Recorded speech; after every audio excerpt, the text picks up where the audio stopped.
This is the Intellectual Investor Podcast. Special episode, the Stacking Benjamins Podcast. For more episodes, go to investor.fm, or to read this article instead, head to contrarianedge.com. In this special episode from the Stacking Benjamins Podcast, Vitaliy explores his youth in Murmansk, how he was influenced by his mother and father growing up, the role of pain in creativity, and the tenets of soul in the game. Enjoy. And now, here's Vitaliy Katsenelson. And I'm so happy we finally got Vitaliy into Mom's basement. It's about time, my friend. How are you? I'm doing great. Thank you. I'm really excited. Well, I'm excited. I've very much enjoyed reading about your life, and I've read your work in the past, many things that you've written. And this is obviously a big departure for you, talking through so many different things. Why a book like this? Why soul in the game at all? Freddie Mercury has this song where he says, there must be more to life than this. And maybe 10, 15 years ago, there must be more to life than just investing. So this is when I started writing about more than just investing in stocks and economy, etc., but about life in general. And this book basically started out as a collection of my articles about life, non-investment articles. And then I ended up writing almost another half of the book in the process of putting it together. So I like my previous books were really kind of written for professionals or your neighborhood dentist. This one is written for, since I'm probably 80% of my audience is male, so I would argue this is written for the wives of my normal readers. So Are you saying just because it's more well-rounded that it's much? Well, I think it's just, it's the boring topics that, like, I'll give a perfect example. So I wrote 2 investment books. My wife has not read a single one of them, but she has read this one. So let me put it this way. There it is. That's the litmus test. Well, it is a book that's far much more about the value, which I think, for people like you and I, during your life, and this resonates all through your work, that it's much more than about the numbers, right? If it's just a collection of numbers and a stack of Benjamins, it's not that much. So what I'd like to do actually is start off kind of where you start in the book. I'd love to, if you could share some stories from your early years growing up in Russia. And being Jewish in Russia, I think would have been very difficult. And I'd love to hear some of the lessons that you learned growing up. So I grew up in Murmansk, Russia. So most readers would not know where it is unless I tell them that the Red October, the fictional submarine from Tom Clancy's novel, The Red October, came from Murmansk. So we're going to meet Sean Connery if we go there, is what you're saying. Exactly. But if you look at the map of Russia, if you look up and left, and you look very high up at the very top where, at the top of Norway and Finland, that's where Murmansk is. The winters are incredibly cold, and there's very little sun. In fact, for a couple months a year, the sun would show up for 10 or 15 minutes a day. So I would go to school in the morning. The sun would show up at noon for about 10 minutes. I'll be in the classroom. And when I walk back, it's dark again. So I walk to school in darkness, come back home in darkness as well. So I would argue that Seattle looks like a sunshine city compared to Murmansk. But anyway, so Murmansk was probably a little bit less anti-Semitic than many other parts of Russia. And the reason for that, because it's a city of immigrants. It's so far north. And there's very few indigenous people who actually lived there for a long time. So most people came from Murmansk from different parts of Soviet Union. So it was a lot more of a melting pot of a city than many other cities in the Soviet Union. So there was a lot less anti-Semitism, but there was still, I think the best way I can describe being Jewish in Russia is that you belong to less valuable caste. Think of our caste system. So you had this kind of super caste, which would be Russians, Ukrainian, Belarusians, kind of pure Slavic, kind of races. And then you had other castes that were like Georgians or Armenians who were considered to be a little bit less important or less valuable people or less, than the kind of the pure Russians, or pure Slavic caste. And Jews, ironically, even though you can kind of tell the difference between, let's say, Georgian and Russian, right? Georgians or Armenians, they have different language. They look ethnically a little bit different. Jews, they kind of look this very, very Russian. Like you couldn't really tell the difference between a Jewish person and a kind of a Russian person. That's what I was actually wondering was, how would somebody know that you were Jewish? In Russia, in your passport, there was this line 6 in the passport that said, what's your ethnicity or nationality? And my ethnicity was Jewish, which is weird because this is where it gets more complicated, because is being Jewish a religion or nationality? And I would argue it's both. Yeah. The reason it's both because until I was 18 years old, you have to believe me on this, I did not even know that there was a Jewish religion. So in 1980s, 70s, 80s, there was very little religion in Russia, period. Any religion. Sure. The religion was the opiate for the people or something. Like, this is one of the lines from the Soviet. So, yeah. And so I did not even realize that, there was such thing as Judaism and there was a Jewish religion. So I was Jewish because my parents were Jewish. Just like the same way Armenian people were Armenian because their parents were Armenians, okay? And so I always felt a little bit like, I'm not as good as everybody else. Just and there was something wrong with me, even though I did not know what it was. But I think there is a slight benefit from this, which is kind of interesting. You don't think about it this way. But my parents always, because the external environment was kind of hard, there was some harshness in the external environment, my parents always overcompensated for that by telling me how special I am and how much they love me.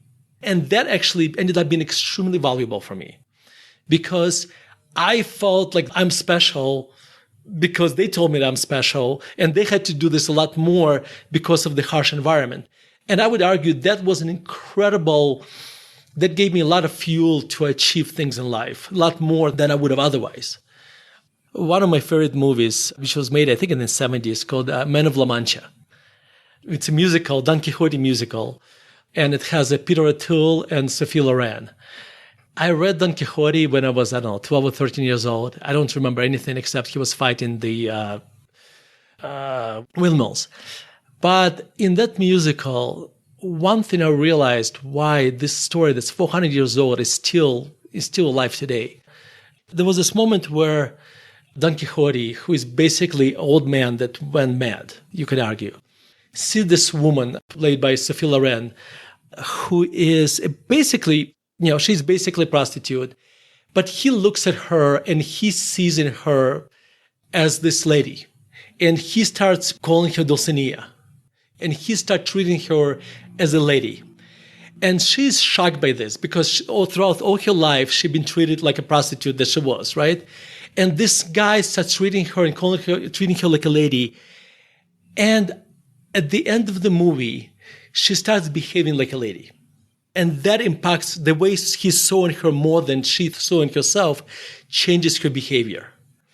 And I would argue that as a parent today, my job is to instill this confidence in my kids that if they work hard enough, the talent is already there. They just have to work on this. So they are special. It's a very interesting balance. You, as a parent, you want to tell your kids. My father always told me this story that talent is something that you can't just bury it. And it's not a tree that you can just bury it and it's going to grow. You have to constantly water it. So I tell my kids that they're special, but they still have to work very, very hard to bring this, the special outside. It's not going to grow by itself. Yeah, there's got to be, you have to water it and nurture it. And I love this idea of confidence, about protecting your kids' confidence and making them confident. Because I would imagine in that type of society, it'd be so easy to not be very confident. And there was a lot of sacrifice for you growing up as well. I know you learned a lot from your mom and some of the sacrifices that your mom had. Tell me a little bit about what you learned from your mother. Yeah, so my mom fell in love with my father, and she grew up in this very old Russian city called Saratov, where she had a sheltered existence in the sense that her parents would take her to the symphony once or twice a week. My mom played piano. And then she falls in love with my father and moves to this. It's this hellhole in the middle of nowhere, right, where there is zero culture. It literally was a hellhole because it's a city port where there's a lot of drunken seamen kind of thing. And she moves this to the city because she fell in love with my father. And she always put her, whatever her needs were, she always put those needs secondary to us. She wanted to make sure that we are well fed, which is in Russia was a big task, by the way, well dressed, but also that we studied in school. I'll give an example. I remember I was in second or third grade, and she said, listen, at my work, we have the math Olympics. And if you do these problems, if you do them all right, then you win something. Obviously, she made the whole thing up, so I would do extra math. But those tricks, those little things, that's why I worked maybe a little more on math or reading, etc. She sacrificed her career as well when the family moved, correct? Yeah, that's right. Yeah. So my father is a very, very accomplished teacher at this prestigious university. And he had a PhD in electrical engineering. And so he worked and he was the breadwinner. But also, it's more than that. He was this intellectual who also was an inventor, in addition to everything else. So my father lived in his world where my mom basically allowed him to dedicate himself to his profession. And she took care of the family. This is not like your traditional housewife who has a barely completed high school. My mom has a master's degree in physics and she played violin, but she felt for our family to function well, she had to give up her career and dedicate it to us. When my mom got sick with brain cancer, I remember, the last memory I remember of her is that her worrying about something about my brother's test in high school or something, and she was not worrying about her brain cancer. That's the kind of person she was. You also had some great lessons from your dad. Obviously, being a Jewish professor at a university, I could see how there would be, he might have a lot more anti-Semitism thrown his way than you would as a kid. And yet he was very much a respected professor at the university.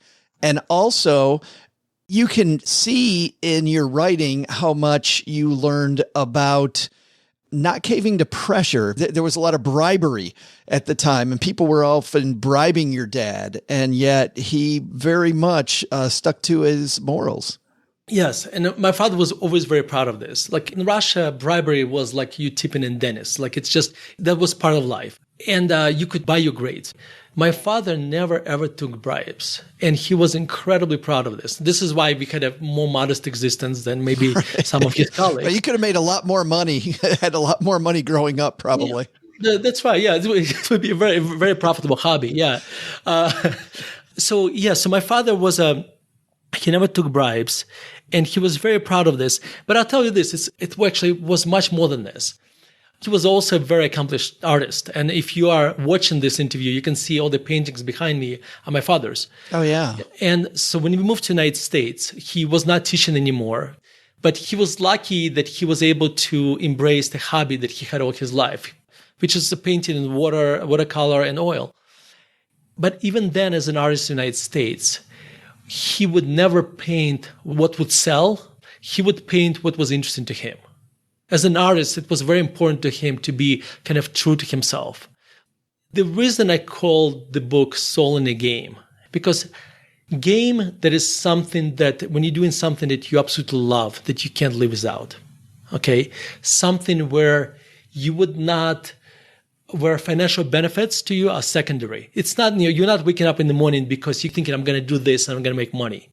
Money is always secondary, as always was for my father when it came to teaching. And that's why he never took bribes, or being an artist. But when you choose a game, let me give you this example. I work out twice a week with a trainer. And I work out because I have to, not because I want to. Because when I get older, I want to make sure that I'm healthy. That's the only reason I'm working out. If you told me, Vitaliy, I'll give you a pill, and just basically you would not have to experience any pain of working out, and you would still be healthy. You would still get the benefits of working out without experiencing all the pain. I would take this pill in a heartbeat because I really don't enjoy working out. I do this because I have to. Okay. So I have very little soul in the game when I work out. Now, if you told me, Vitaliy, this book that took you a year to write, okay. And by the way, I enjoy writing, but I experience a lot of pain when I write. I love writing, but I don't love writing all the time. There's a lot of pain you go through when you write. And I'm sure, Joe, you probably went through the same thing when you wrote your book. Yeah, pure joy all the time, every moment. Exactly. But if I could skip the process of writing the book and the book just suddenly happened, I would not do that because the process itself, even though it's often painful at times, that's a problem that gives me meaning in life. I love that idea because I remember writing my book, it forced me to explore some things and be comfortable with some things that I was uncomfortable with. And I think that's probably what you're getting at, is that you have to kind of sit with this discomfort and explore it. And what does it really mean to me in my existence? That's exactly right. And there was also pain that came with that process because it was not always pleasure. But that pain, it's what I would call a good problem. It's the pain that gives you meaning in life. Okay. So what I'm trying to say, when you choose a game, you want to choose a game where if somebody gave you a lot of money and said, you can basically, like imagine writing the book where you skip the whole process of writing and it just happens. Okay. To me, I would never take this money because the process itself is as important to me as the product itself. Now you can see the difference how when I work out, I have very little soul in the game. And when I write or invest, I'm talking about writing, but I could say the same thing about investing. Any creative activity is going to have always a certain amount of pain. And I would argue that happiness in life comes from having good problems. And if you have activities where you have soul in the game, which have meaning to you, where you have good problems, you're more likely to have a happy life. And what does it mean having soul in the game? Soul in the game is an identity. It's your identity or it's your attitude. That's the soul part, how you look at these problems. And so my father always, financial benefits was secondary. He had skin in the game. In other words, in the book, I talk about this guy, Jiro, who had a 3-star Michelin restaurant. He made, yes. And imagine if you have sushi, but you don't eat the sushi. You only give it to other people to eat, but you don't eat it. So then you have no skin in the game. So when you have skin in the game, you share the upside and the downside, right? So I run an investment firm and all of my liquid net worth is invested in the same stocks my clients own. So I share not just the upside when they do well, but also the downside if portfolio doesn't do well. But also when you have a soul in the game, what you do is a net positive to society. Imagine I make sushi, but I think this is actually going to make whoever consumes it sick, right? It's very difficult to have a soul in the game if whatever you make makes people sick. Anyway, so that's kind of the concept of soul in the game and I discuss in the book. And when I look at my father, I see a person who had that. So he's my role model in life because a person who had the soul in the game, both in the games he chose, and the way he behaved. You have some tenets around soul in the game, and I'd like to just briefly go over those. These are sacred taboos, you write. They won't break them for financial benefit. For an artisan, the love of his craft is his primary motivation. Financial considerations are always secondary. You just covered that. Artisans are students of life for life. I love that because it is much more about learning than it is about, it's about learning, but it's also learning about you. One thing I wonder, actually, even as I'm reading these, Vitaliy, is that, you deal with this construct called money, which is this, it's almost a pure numbers game. Is it hard to be an artisan of value investing, right? Your dad makes paintings, has these beautiful works of art. How do you become an artisan of money management? Just like an artist, just like a sculptor looks at the rock as the kind of raw material, I look at money as the raw material. That's how it is. If you think about investing, there's a Stoic philosopher, Seneca, has this saying, time discovers truth. And if you think about investing, that's what I try to do. When we analyze a company, we try to figure out how much is it worth, which is basically based on what its cash flow is going to be in the long run. So what I try to do at work is kind of discover truth intellectually and practically before time does. Okay, so the money is just a raw material, really. But it's a very intellectual journey. It's an intellectual journey where you get to learn a lot. And I'm a generalist, so it means I don't just concentrate on one industry. So I get to learn about, I look at my portfolio and I have a company in healthcare. At some point, I even wrote a little book about it. Spent a lot of time analyzing the car industry and wrote a book about Tesla. Tesla, yeah. Yeah. And so it's an incredible intellectual journey where you get to be a student of life because you're constantly learning. I went on this huge journey of learning about the electric car industry. And I even wrote this little book about Tesla. We still did not buy Tesla stock. And you would argue I wasted all this time of learning. But, well, that knowledge actually helped me to buy companies in adjacent industries. Yeah. But even if you don't buy the stock, I think it's time well spent. I mean, just because you didn't buy it, you know specifically why you didn't buy it. Yeah, and not buying is a decision as well. So it's right, yeah. And I'm glad you brought that up because I really like the middle piece of your book, which is all about lessons learned from travel and different places that you've been. But I want to skip to some of the lessons that you've learned about yourself and some of the little tweaks to your lifestyle with a little time we have together. When you talk about decision making, you kick off this part of the book with you don't eat dessert. And I think that once again, just like you didn't buy Tesla, I don't eat dessert is something that you didn't do. Talk about what that's a metaphor for, because this is a metaphor used for a bigger decision-making process that you use. Yeah. So when I'm in Denver, I don't eat sugar, anything sugar related. So I don't eat cakes, ice cream, etc. So then you just never go to Denver.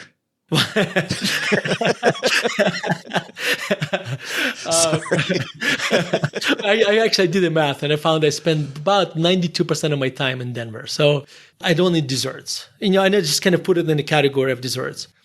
What's interesting about this, it's what I call it a half binary decision. In other words, it's just, I don't. So when somebody gives me a cake, I say, I don't eat desserts. And so it's a non-decision decision that I lose very little energy when I do this. Because if I did not eat desserts some of the time, but not all the time, every single time I saw a sugary object in front of me, I would have to make a decision. Every time you make a decision, that consumes energy. Now, if you make the decision later in the day, you probably have less willpower energy left. So you may actually succumb to it. So the fact that I don't eat dessert is my identity when I'm in Denver, and we can talk about the other 8%, then it makes my life a lot easier. And actually it makes me healthier because it's not a choice that I consider. So I'll give you one example. I have this friend who is a rabbi. He was a very religious rabbi in my house. And he was complaining that he eats too much bread. I told him a story about the identity, and I told him that just become a person who doesn't eat bread. He said, I can't do this. I said, you do this all the time. He said, what do you mean? Well, he said, do you eat pork? He said, no, I don't eat pork. I said, well, just tell yourself. And I said, if I gave you just a little bit of bacon, would you eat it? He said, no, I'm a person who doesn't eat pork. I said, just approach bread the same way as the way you approach pork. He called me a few months later and he told me he lost 10 or 20 pounds. Wow. Just doing that. Yeah, very little stress. Just, I don't do that. You're also obsessed with good sleep. Yeah. Well, so if you think about this, there are so many things you can do for your health. You can eat well, you can exercise, you can reduce stress, and you can sleep. And what you find that sleep is one of the most important medicines in our lives. It's when you go to sleep, it's kind of your brain basically, this is the time your brain relaxes. And it's basically cleanses. So what happened to me when I was working on that infamous Tesla book, I was so excited about the subject that I would research it late into the night. I would wake up earlier than usual, like at 4 a.m. And I sacrificed sleep just to do this book. And then one day I come to see my stepmom, and she tells me, "You look horrible." And I had these bags under my eyes. I did look horrible because I was sleep deprived for a month. And so this is when I read a book by Matthew Walker, Why We Sleep. And I realized how important sleep is. And basically, sleep is one of the most important things we can do for our health. The problem in our society with sleep is that we have this saying that has probably hurt more people than, I don't know, maybe as much as sugar did. I'll sleep when I'm dead. We always look at sleep as something I can sacrifice so I can find more time in a day. And I would argue that's incredibly dangerous because there's a lot of studies that found that if you sacrifice sleep, you're not going to be as creative. You're more likely to be in a car accident than causes of Alzheimer's. There's a whole laundry list of how bad lack of sleep is for you. So I'm not going to go through that. But what I also found is actually requires work to get good sleep. So to get a good sleep, you have to not read on your devices at least an hour before you go to sleep. You have to have a very dark room. You have to sleep in a room, like I sleep in a room that's 65 degrees temperature. It has to be lower than a room temperature. What actually helps you to fall asleep, surprisingly, if you take a hot shower before you go to sleep. Because you think it goes against what I told you that you have to be in a lower temperature. But what happens is that when you take a hot shower, it opens the pores of your skin and your body cools down much faster. Oh. I want you to think about the evolution. When we were in the caves, we didn't have external light. We woke up with a light and we went to sleep with a light, right? So we slept much longer. What happens at night? The sun goes down, the temperature drops. That's why when we sleep, we need lower temperature. So the room temperature, 72 degrees, is actually too warm for most of us. So we should be sleeping in a temperature lower than the room temperature. I have to tell you, I wear this Oura ring, which tracks my sleep. And I am religious about my sleep because that's one of the few things I can do, I have control over, that I can do to have a healthy life. And I write about 2 hours a day. And I wake up at 5 a.m. I write from 5 to 7 every day, almost without exception. And to do this, I go to sleep early. And that's one of the things you have to do. So you have to, when you think about sleeping, it's also not about just the time you wake up. It's also the time when you go to sleep. There are so many fantastic musings and just a plethora of ideas and creativity and just a fantastic read. The book is called Soul in the Game, and I'm assuming it is available everywhere this week, correct? That's right. It's available everywhere the books are sold, yes. And if you go to soulinthegame.net, there are instructions there. If you email us the receipt that you bought the book, I'll send you 4 chapters that I wrote after the book already came out. Oh, so, fantastic. Yeah, soulinthegame.net. Awesome. And we'll include that, Stackers, on our show notes page and also in our 201 newsletter at stackingbenjamins.com/201. Vitaliy, thanks a ton for hanging out with us and teaching us some of your life lessons. I really, really appreciate it. Joe, it's my pleasure. Thank you so much.